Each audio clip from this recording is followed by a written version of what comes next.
let's dive right in.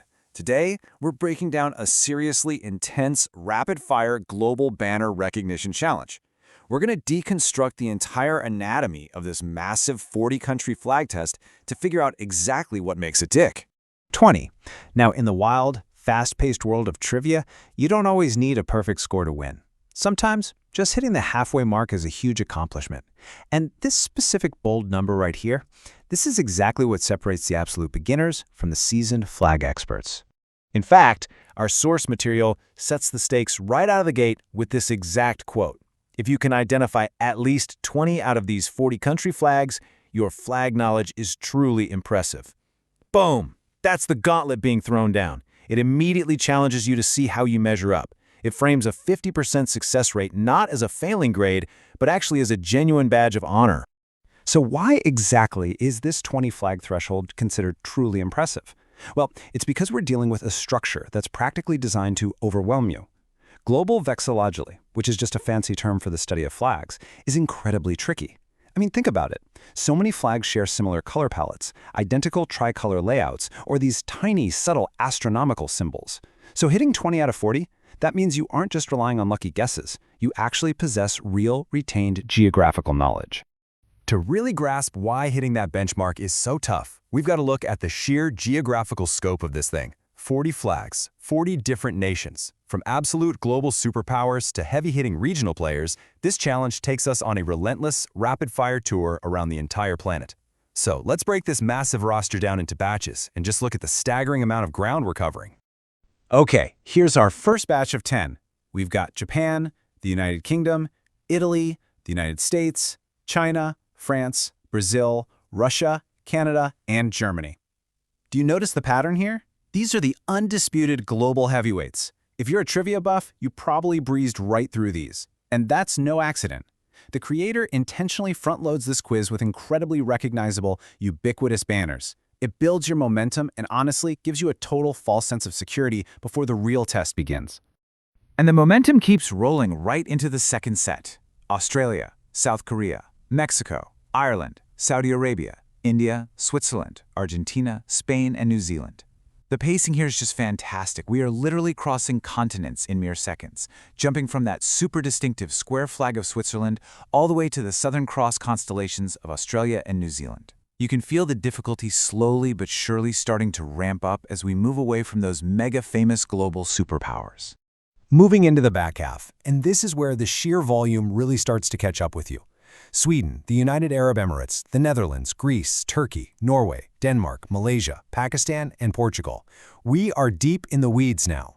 By this point in the challenge, you can really feel the urgency. The original prompt even drops full questions and just starts throwing the multiple-choice letters and nations at you. It becomes a true rapid-fire test of your mental reflexes and pattern recognition. And finally, we land the last 10 countries to finish up our massive world tour. Singapore, Lebanon, Thailand, Finland, Belgium, Vietnam, Egypt, Iran, Romania, and rounding it all out with Indonesia. Wow, 40 distinct nations in one continuous mental sprint. If you survive that geographical gauntlet, you can definitely take a breath. But as fascinating as the countries themselves are, our explainer isn't quite done yet. We need to dig a little deeper.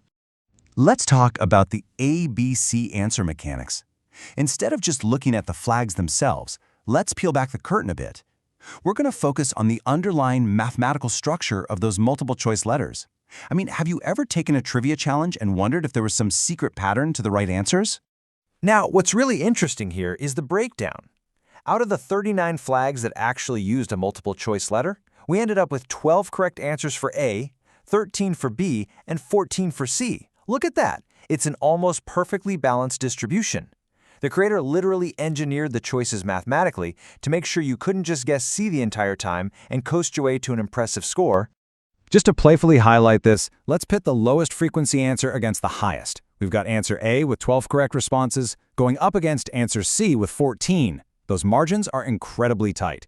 We're talking a difference of literally just 2 answers across nearly 40 rapid-fire questions. So if you've ever felt like a trivia test was playing mind games with you, well, this proves it. The invisible architecture behind the scenes is highly structured to keep you completely on your toes. But there is a sudden and honestly surprising break in that meticulous pattern. Did you happen to catch it during our read-through of the data earlier?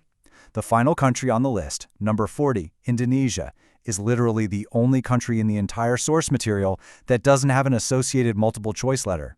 After 39 highly structured answer A, B, or C prompts, the transcript just abruptly says, "Answer Indonesia." It's this fascinating little anomaly right at the finish line of an otherwise rigorously structured test. So, what does this all mean for you? How does all this hidden structure at the breakneck speed and that subtle quiz math actually translate to your performance? It's time to loop back and tally up that final score. After surviving the absolute onslaught of 40 global banners and navigating those perfectly balanced ABC traps, where do you actually stand? I have to ask you directly, just like the original source material does. How many flags did you actually guess correctly? Take a quick second to evaluate your own knowledge. Did you successfully hit that impressive 20 flag threshold we established at the very start of this explainer? Because getting past 20 means you didn't just beat the mathematical odds of random guessing. It means you officially conquered the creator's carefully designed challenge. To wrap things up, the original creator leaves us with a very specific call to action. Share your score in the comments, drop a like, and subscribe for more fun quiz challenges. It's a great reminder of just how fun and community-driven these trivia ecosystems really are. But I want to leave you with one final thought. Now that you know the invisible math and the psychological pacing hiding behind the answers, how are you going to approach your very next rapid-fire trivia challenge?